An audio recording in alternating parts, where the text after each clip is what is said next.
Hello ladies and gentlemen, boys and girls, my name is Dominic and I'd like to welcome you all to the 6th episode of Spotlight Game of Thrones, the series in which we take a look at some of the characters who feature in the A Song of Ice and Fire novels, but are yet to be seen on the hit HBO show. So if you love Game of Thrones and want to know more about the world and its characters outside of the TV show, you've come to the right place. Just to be on the safe side, going forward, I'd just like to say that if you don't want any spoilers for the TV show or the books, then you should probably come back later, as I may touch upon some sensitive plot points. Now on today's show, we'll be looking at none other than fan favourite, the Meereen fighting pit champion of the world, Strong Belwas, the eunuch colossus, member of Daenerys Targaryen's Queensguard and ruling council of Meereen. Now this is the part of the episode where I usually take the time to offer a brief history of the character's house and their role within the Seven Kingdoms, but as Strong Belwas hails from outside of Westeros, I thought I'd instead take a brief look at the culture of the city-state of Meereen and its significance on the world stage. Now Meereen, along with Astapor and Yunkai, is one of the great slaver cities of Slavers Bay in Essos. It is the largest of the three cities, being as big as Astapor and Yunkai combined, and can trace its history back to the old empire of Geese, an ancient civilization that once held near absolute rule over much of Essos until it was eradicated by the rise of the Valyrian Freehold and their dragons.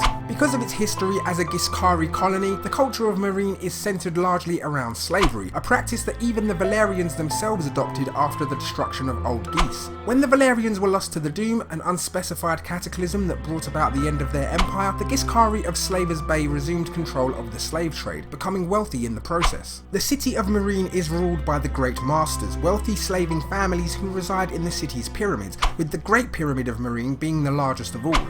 The symbol of Meereen depicts a bronze harpy with wings unfurled upon a white field. Now slaves are integrated into all facets of Meereenese life. They are used as guards, cleaners, pleasure givers, and in the case of Strong Belwas, pit fighters, slaves whom are bred and trained to fight and die in the great fighting pits of Meereen. The slavers of Meereen also practice castration on their slaves, turning pit fighters like Strong Belwas into eunuchs from a young age. So now that we know a little about Meereen, let's get into Belwas and discover what makes the eunuch Goliath such a fan favourite. Strong Belwas, also known as Belwas the Strong, was a slave bred and trained in Meereen. He is a veteran of the fighting pits and boasts to have never lost a fight. Upon meeting Daenerys, he tells her, "I am Belwas, Strong Belwas. They named me in the fighting pits of Meereen. Never did I lose." He's described as having nut brown skin with the gleaming bald head and the smooth cheeks of a eunuch. He is 3 times the size of Daenerys and carries a long curving arrow that he wears under the sweat-stained yellow silk of his belly band. He has arms like tree trunks, a huge chest, and a massive belly that is crisscrossed with pale scars. Of these many scars, he says, "I let each man cut me once before I kill him. Count the cuts and you will know how many Strong Belwas has slain."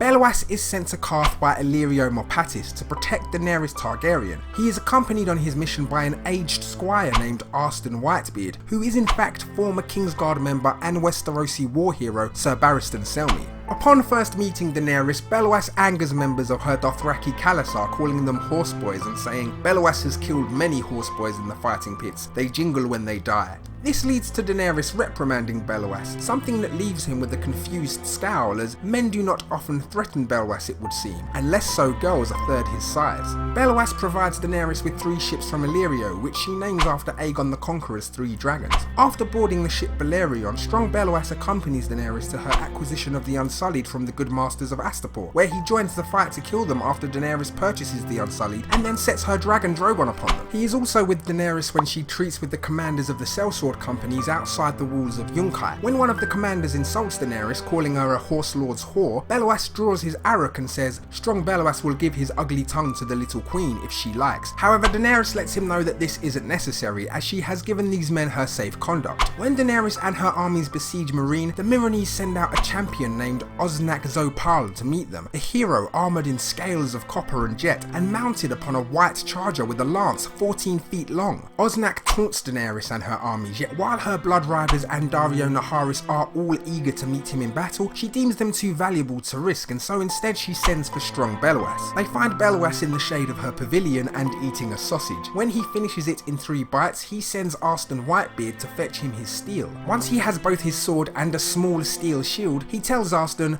"Find the liver and onions, Whitebeard. Not for now, for after. Killing makes Strong Belwas hungry." When one of her blood riders asks Daenerys why she chose Belwas to represent her in this duel, she tells him, "Strong Belwas was a slave here in the fighting pit. If this highborn Osnak should fall to such, the great masters will be ashamed, while if he wins, well, it is a poor victory for one so noble, one that Meereen can take no pride in." She also thinks to herself that unlike some of her other followers, Strong Belwas doesn't lead troops, plan battles, or give her counsel. He does nothing but eat and boast and bellow at Arston. Upon seeing Belwas approach, Osnak mounts his great warhorse, lifts his lance and charges toward the eunuch. Dany voices her concern that perhaps Belwas should have worn armour, but Jorah tells her mail would only slow him. They wear no armour in the fighting pit. It's blood the crowds come to see. As Osnak charges towards Belwas, the eunuch doesn't even move. Dany believes that he is going to get impaled until at the last second Belwas spins sideways in the blink of an eye and the horse rides past him. Jorah tells Daenerys that the eunuch is giving the people of Meereen, whom are watching from the walls of the city,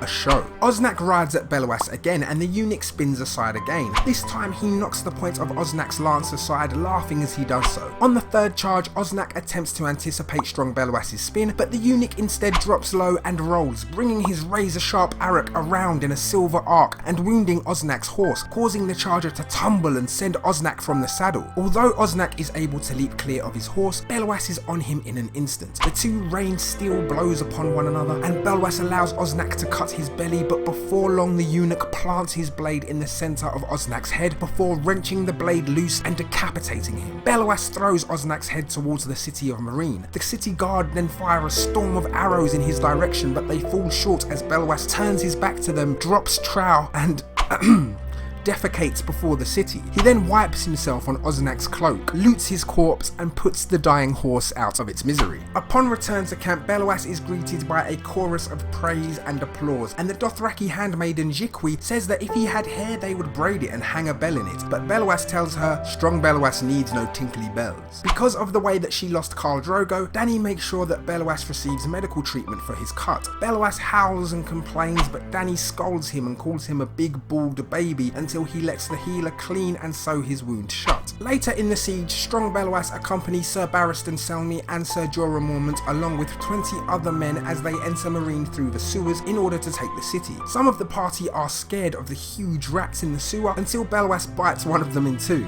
Later, when Sir Jorah is exposed to have been in the service of Robert Baratheon when he first met Daenerys, Strong Belwas drags him from her throne room upon her issue in his exile. From there, Strong Belwas serves as a member of Daenerys' Queen's Guard, standing by her side at court. In one instance, an envoy from Astapor spits in her face and Belwas slams his face into the ground, smashing his teeth before dragging him out of court by his feet. Belwas becomes gravely ill after consuming a bowl of poisoned locusts meant for Daenerys Targaryen. He eventually recovers, although his strength and weight are somewhat sapped by the experience. He is later made part of the ruling council of Meereen during Daenerys' absence and volunteers himself for a duel between champions when the city is surrounded by their enemies. And that's the last we see of Strong Belwas in the books. It really is a travesty that the character was left out of the TV show, but hopefully we get to see him notch a few more scars on his belly come the winds of winter. Thank you all so much for watching this 6th episode of Spotlight Game of Thrones. Next week's episode may actually be up on the channel as early as Thursday, as I'll be at a festival over the weekend, so be sure to subscribe to the channel in order not to miss out. If you enjoyed the video, please do like and share amongst your friends. Thank you all again for taking the time, and I'll see you again next time.